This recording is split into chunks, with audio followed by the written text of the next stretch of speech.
My dad is marrying my ex-girlfriend. He's 38, I'm 24, and she's 26. This is all such a mess, and I really don't know how I'm supposed to feel about it. For some backstory, my dad isn't my biological father. He and my egg donor started dating when I was 2 and got married when I was 4, and then got divorced when I was 16. Honestly, I was far closer to my dad than I was to my egg donor, and my egg donor would regularly abuse the both of us. After the divorce, he tried to stay in touch with me, but my egg donor purposely isolated him from me because she was so mad that he finally became confident enough in himself to escape from her abuse. She was able to get a protective order placed on both of us to completely limit contact after the divorce, and then financially blackmailed me to continue to isolate me from him while she paid for my college. As soon as I graduated from college when I was 21, I completely cut off contact with her and reached out to him again, even though it had been over 5 years since we last spoke at that point. I was very happy to have him in my life again. My ex-girlfriend and I dated while I was in college. I was pretty low-key about the relationship because I was pretty sure if my mom ever found out I was a lesbian, she would cut me off completely. We started dating when I was 18 and dated for almost 3 years. I also never told my dad about her, since we broke up only a few months after we reconnected. He did comfort me through the breakup, but he never met her or really knew anything about her. That brings us to last night. My dad and I have a standing dinner date for every other Wednesday, but we've been so busy for the last month, so I haven't seen him since before Thanksgiving. He told me he was bringing his girlfriend to tag along, and I have to admit I was both sad because it wouldn't be just the two of us like it normally is, but also I was excited to finally meet her. Unfortunately, once I reached the restaurant, I'm absolutely floored to see my dad sitting there with my ex-girlfriend. And when my dad introduces her to me, he introduces her as his fiance, and he tells me that he wanted me to be the first to know. Apparently they got engaged 2 weeks ago, but hadn't told anyone except for her parents, who I've even met before. I must have had a shocked look on my face because he starts going into this whole thing about how he knows that I might be uncomfortable with him dating a girl who's so close in age to me, and how the age gap concerned him too,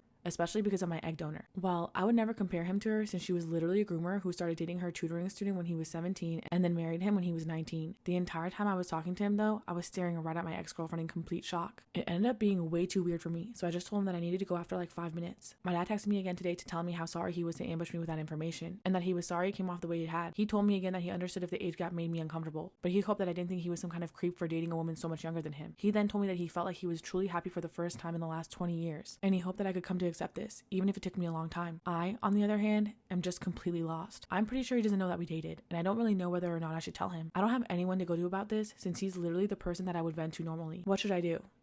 Part 2, my dad is marrying my ex-girlfriend. So I ended up texting my ex, Steph, and like 5 minutes later, she called me. We talked for like half an hour, and she basically told me that she was just as surprised as I was, and that she had no idea that my dad was also her boyfriend. She said that she was still reeling and was planning on telling him soon, but didn't know how to do it. My dad doesn't have any social media except for LinkedIn, and doesn't really have any pictures of me in his house. I also don't really use social media very often in an effort to keep a woman who gave birth to me out of my life. The only picture I've ever seen is one from my college graduation, and that one is just in his office. So I decided to give her the benefit of the doubt. So at the end of the call with Steph, she told me that she was going to talk to him that night. I agreed and stayed by my phone, and I never got a call from my dad, which I thought was weird. I called Steph in the morning and asked her if she talked to him. She said that she had, and that he just needed some space right now. She said it would be best if I didn't talk to him about it. I thought that was really weird, so I decided to text my dad anyway. I asked him if Steph had talked to him, and he said that they had. I asked him if he wanted to talk about it, and he said that he would prefer not to, and that he thought it would be best if we just took a step back from our relationship. He said that he was really dealing with a lot, and this was all extremely hard for him. I have to say, I was pretty heartbroken when he said that, and it really got me thinking. A lot of you asked me if I'd be okay with my dad marrying Steph, and honestly, I really wouldn't be. I don't really like the idea of him dating anyone just because of how easily he's manipulated. I knew that he had been in a relationship, but I'd always told him that I didn't really want to hear about it, and that all that mattered was that he was happy. So we never really talked about his romantic life. However, I realized that even if I wasn't happy about it, and even if I seriously hated it, I wouldn't want to risk losing my dad over it. He mattered to me way more. So I decided to give him a day, and then went over to his place on Sunday. He looked pretty uncomfortable when he saw me, but I wasn't taking no for an answer, so he let me in. We sat in silence for a few moments before I basically just told him that we needed to talk about this. He was pretty quiet, and he was pretty much sitting as far as he could from me. So I told him that I really didn't want my previous relationship with Steph to change my relationship with him, and that I was okay with him getting married. He looked kind of confused on what being friends with Steph had to do with any of it. It was my turn to be confused, so I asked him if Steph had talked to him again. He said she had, and that he didn't really know how to deal with the information. It really seemed like he was tiptoeing around the subject and wouldn't even look me in the eyes. So I finally just asked him what Steph said. She told him that I was in love with him. My crazy manipulative ex really told him that I had admitted to my sexual attraction for him years ago. Apparently, her story was that we were friends, not girlfriends, just friends, when I was in college, and I told her my secret. I was pretty appalled to learn that she said that. But I had told her about how the woman who gave birth to me had claimed that my dad and I had an illicit and inappropriate relationship to get the protective order. She knew that would be a sensitive topic for my dad, and apparently she encouraged him to take some space away from me. At that point, I was enraged. I couldn't believe that she would really do something like that. After that, I told him the truth. I told him about how Steph and I had dated years ago and how I was pretty sure she made all that up so I wouldn't tell him. He believed me pretty quickly, especially when I showed him the picture of the present that she gave me for our anniversary. My dad didn't really say anything besides just apologizing to me over and over again and telling me how sorry he was for believing her. I told him that it was okay and we just hugged it out. After that, he called up Steph and asked her to come over.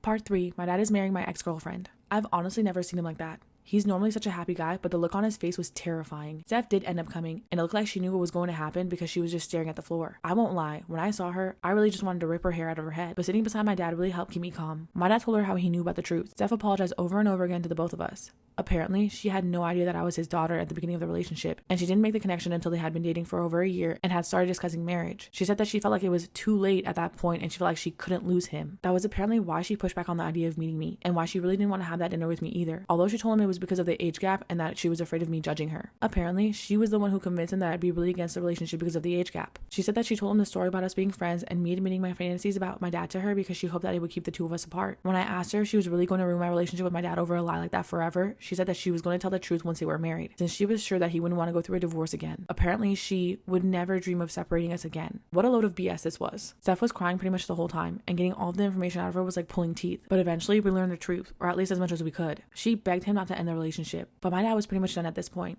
That's when she really started going hysterical, and I swear she had a full mental breakdown. She kept screaming at me how I ruined her life, and I was honestly scared she was going to hurt me or my dad. Luckily, she didn't. She calmed down after a while, although she was still curled up on the floor. I felt pretty bad for her seeing her like that, and then I remembered what she tried to do, and I just got angry all over again. I'm guessing some of my dad's neighbors called the police because they knocked the door asking about a domestic disturbance. My dad is really scared of the police because of how the woman who gave birth to me had weaponized them against him in the past, so I ended up going to talk to them. Steph tried to grab me as I walked to the door, but she couldn't even get herself off of the floor. I told the police that she was refusing to leave, and eventually they were able to escort her out. My dad and I were pretty shaken up about that, but we decided to try and get some takeout while watching one of our favorite movies together. We were pretty much hugged together the entire time, and we fell asleep on the couch together. It really felt so good. I was just so happy. So that's it. Steph is officially out of my dad's life, and I convinced him to change the lock so she doesn't try to get in here again. I'm going to stay with him, at least until he gets the locks changed. I told him that I'd like to move in here with him once my lease ends in March, and he told me that he'd think about it. Right now, I just want to be around my dad. I can't say I'm happy about everything that happened, but I am really glad that my dad and I are okay. I convinced my wife she only had weeks to live. She did not react the way I expected. It started 3 weeks ago when Stacy got sick. Her doctor said it's probably nothing but to do a brain scan anyway just to be safe. Waiting for the results was terrible. Ever so often she'd ask me to randomly hold her, and I noticed her eyeballs were constantly puffed out and red. Today the doctor called our landline because he couldn't reach my wife's cell. When I asked about the results, he said he couldn't tell anyone except the patient, although he strongly implied we could look forward to a pleasant Christmas. That gave me an idea for a prank, so I grabbed some pictures of a brain scan on Google, printed them off, and slipped them into an envelope. I was at the lounge table looking all sullen when Stacy got home. She asked what was wrong. I held up the scan and said, "The doctor called. Your condition is terminal." Surprisingly, she didn't burst into tears. She just grabbed a nearby vase and bashed me over the skull with it. I was so surprised that I didn't have time to stop her. Everything turned black until I heard the words, "I love you." I blinked away the blurred vision only to find my hands bound. Stacy's right temple was pushed up against my left, and she had a in her hand, angled so it would blast clean through both our frontal lobes. She told me she couldn't bear to think about me carrying on without her and starting another family. "We have to go together," she kept saying. By now the mind mist had lifted enough that I could scream it was just a prank. She pulled away, shocked. I told her the doctor implied she'd be fine, so I decided to have a little fun. For several seconds she didn't utter a single word. Then she forced a smile and said, "You're such a jokester. Let's forget this happened. What about time for dinner?" With that she wandered into the kitchen. While I sat there breathless, the phone rang again. It was the doctor, and this time he sounded grimmer. "I'm really sorry about this, but we mixed up the results. Can you have your wife call me as soon as possible? It's urgent." "Who was that, honey?" Stacy asked as she shuffled back into the room. I put down the phone and gulped. "Nobody." Follow for more stories.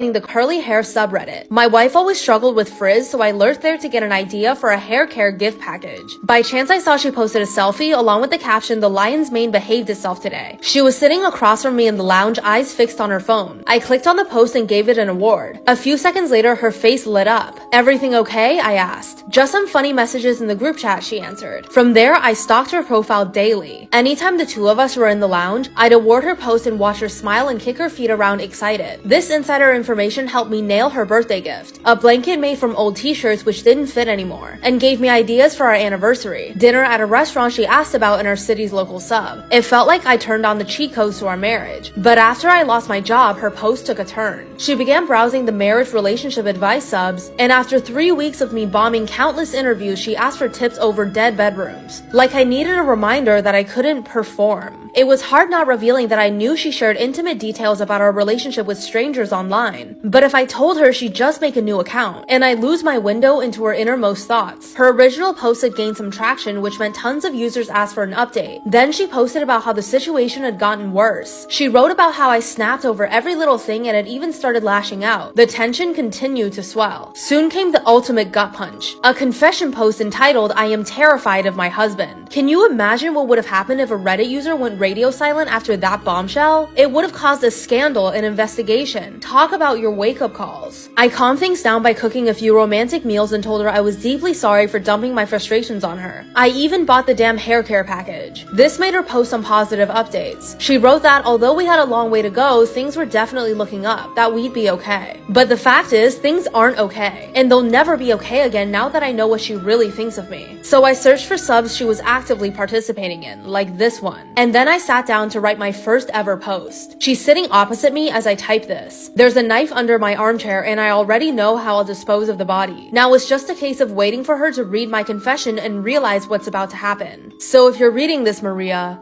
it's time to look up.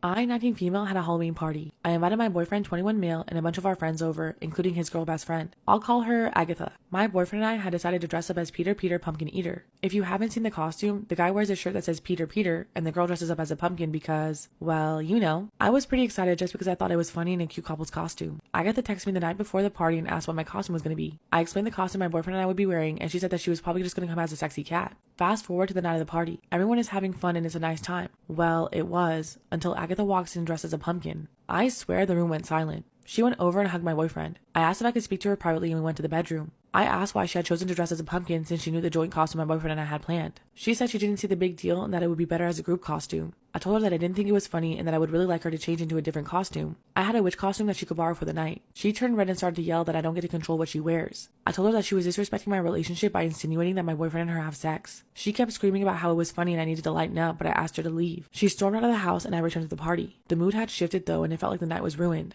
My boyfriend agrees that she crossed the line, but a few of her friends are saying that I was being dramatic. So, am I wrong for kicking my boyfriend's girl best friend out of my Halloween party because of her costume?